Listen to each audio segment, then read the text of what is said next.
24 folders. If I was in 7th grade or whatever grade, but especially 7th grade, what I would do is I'll take these and I'll say, I know I need 1 credit of chemistry. I know I need 1 credit of US history. So then the idea is any opportunity I have to be in a learning environment where that subject is happening, I'll pull out that folder, open it, and put notes in there for that subject. So even though I'm not technically in chemistry as a 7th grader, guess what? When I get to chemistry, I pull out that folder and I say, yep, this was the folder. Ah, look at what we did in class. Does that make sense? It's all there. So you have your whole plan ready.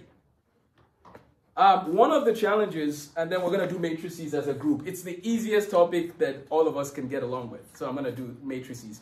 But one of the things that I think interesting in America is that most kids in America don't have vision and direction.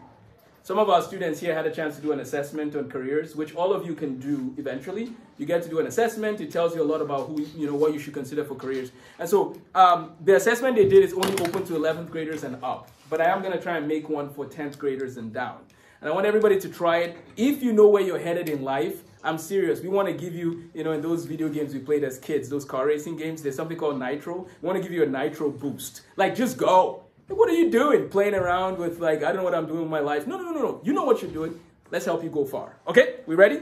So now take one of those books, which is your math book, and write the topic matrices. So Mr. George,